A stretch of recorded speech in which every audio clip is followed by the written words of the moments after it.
At FedEx Office, we know running a business is a marathon, but sometimes every task feels like a sprint. Luckily for you, we're always here to help turn your ideas, goals, and plans into reality. FedEx Office. Hey, Optimal Startup Daily listeners. This week we're sharing something special, the No Priors podcast. No Priors is your guide to the AI revolution. At this moment of inflection in technology, co-hosts Alad Gill and Sarah Guo ask the world's leading AI researchers and legendary founders the biggest questions. How far away is AGI? What markets are at risk for disruption? How will commerce, culture, and society change? What's happening in state-of-the-art research? You can find No Priors wherever you get your podcasts. This is Optimal Startup Daily, episode 958, The Biggest Mistake Most Companies Make During a Website Redesign and How to Fix It, by Sharice Jacob with neilpatel.com. And I'm Dan, I'm your host, and I'm here with you every single day of the week, including weekends and holidays, and we're going to jump right into our post now from Sharice Jacob as we optimize your life. The Biggest Mistake Most Companies Make During a Website Redesign and How to Fix It, by Sharice Jacob with neilpatel.com. Let's get straight to the point. A website redesign is no small undertaking. Every team, from developers, IT, and design, to marketing and sales, has to be on board and understand what's expected of them. Everyone contributes. But in the midst of inevitable page or section additions and improved navigation menu and other major changes, one small but nevertheless vital point is often pushed by the wayside: analytics. It's easy to understand why. After all, you're redesigning layouts and shifting pixels around. You've done everything but put up a "please excuse our digital dust" sign. Restructuring and reorganizing can be messy, and it can be incredibly tempting to want to pause your analytics while you're reorganizing and rebuilding. Don't do it though. The fact is, you can gain some very important insights by leaving your analytics on and collecting data during your redesign. Why would I want to do that? You may be asking. It's completely understandable that you'd want to wait until the new redesign is polished, shiny, and ready to roll out before flipping the switch on your analytics again, and then keenly watching your visitors interact with your site. But in doing so, you'd be doing a huge disservice to them. If you're running a seasonally focused business, you'd also be missing out on year-over-year data to determine particular seasonal trends that could affect design tests, such as putting up holiday-related images over Christmas. Why leave analytics on during a redesign? Leaving analytics on during a website redesign can give you valuable insights you may not otherwise get. During a redesign, restructuring, or rebuilding of your site, leaving your analytics on can give you some juicy, revealing information you may not otherwise get after the big reveal. For example, let's say you unveil a brand new navigation structure for your menu. Preliminary tests have shown that this new menu is better organized, mobile responsive, and easy to use. But when it all rolls out, things go south in a hurry. Users struggle to find what they're looking for. Stuff isn't where it used to be, and they're frustrated. They try the site search, but partially due to the redesign process, it may not be performing as well as before. Had you left the analytics on during this time and split tested your navigation menus, you would have captured valuable insights on the user's experience and frustration with the menu and the subsequent migration towards search, taking you back to the drawing board to find a way to blend the best features of the old menu with the responsiveness of the new. You'd have saved time and, most importantly, saved sales. But navigation and layout aren't the only potential casualties of a redesign. There's also the issue of what's happening behind the scenes. Making the right impression. Leaving analytics on can also help you get better results from split tests during a redesign.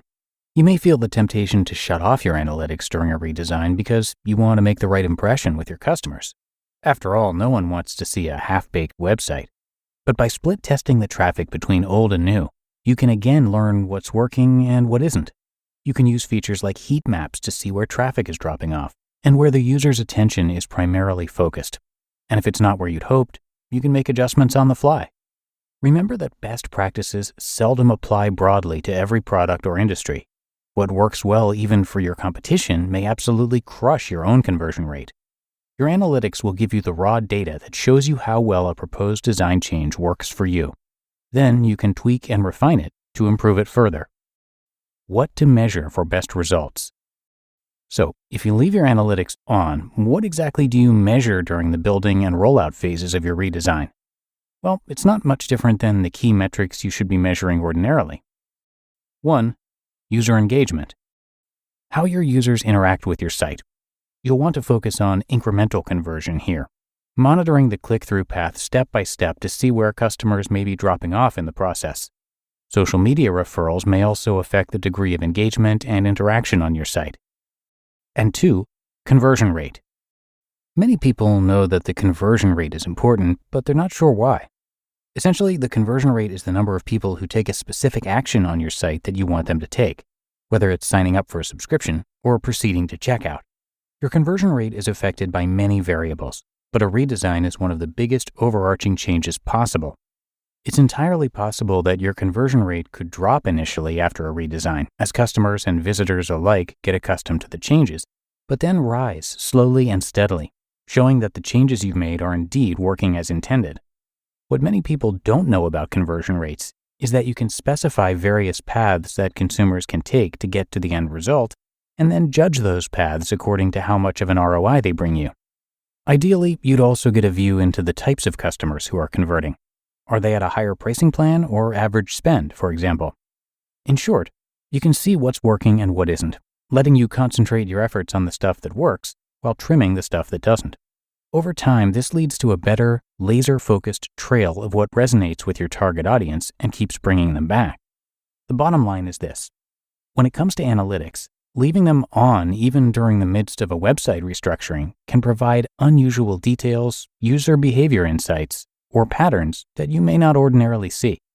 Making these kinds of course corrections in the middle of a redesign, rather than scrambling after the fact to pick up all the pieces, saves time, money, and effort in the long run. Conclusion. Have you recently redesigned your site or made it mobile responsive? Did you leave analytics on during that time? What interesting data did you collect? Anything in particular stand out? It's amazing what you can learn, even during an under construction phase. You just listened to the post titled, "The Biggest Mistake Most Companies Make During a Website Redesign and How to Fix It," by Sharice Jacob with neilpatel.com. The thing about running your own business is every single hire counts, but finding great talent doesn't have to be a second job. You can reclaim your time and find top talent fast with Indeed. Indeed is the hiring platform helping over 3 million businesses worldwide to do it all. Don't spend hours on multiple job sites looking for candidates. Over 80% of Indeed employers find quality candidates the moment they sponsor a job. Now, I especially love Indeed's Instant Match feature because candidates you invite to apply through Instant Match are 3 times more likely to apply to your job than candidates who only see it in search, according to US Indeed data. Indeed knows when you're growing your own business, you have to make every dollar count. That's why with Indeed, you only pay for quality applications that match your must-have job requirements. Visit Indeed.com/startup to start hiring now. Just go to Indeed.com/startup. Indeed.com/startup. Terms and conditions apply. Cost per application pricing not available for everyone. Need to hire? You need Indeed. Smoothie King asks, what's that sound? That's the sound of hearts popping out of your eyes when you see Smoothie King's all-new smoothie bowls. These Power Pack beauties are just waiting to be spooned. Our smoothie bowls start with acai or pitaya and are handcrafted with fresh toppings like sliced bananas, sweet berries, ripe mangoes, crunchy Purely Elizabeth granola, and a savory peanut butter drizzle. That's the sound of a smoothie bowl being made fresh, just for you. The new Smoothie Bowls menu, only at Smoothie King. And thanks to Sharice for this great article today. She is a guest writer over at Neil Patel's site, which is just Neil's name, neilpatel.com. And what Sharice does is helps business owners improve website design and increase conversion rates through compelling copywriting, user-friendly design, and smart analytics analysis. She describes herself as a designer, author, flavored coffee fanatic, copywriter, and cat person. And you can find her at ielectrify.com and, of course, come by neilpatel.com as well for much more content. But that's going to wrap it up for today. I thank you so much, of course, for being here and sharing the podcast with family and friends. It really helps us to keep this show going. So I'll be back again with you tomorrow, and that is where your optimal life awaits.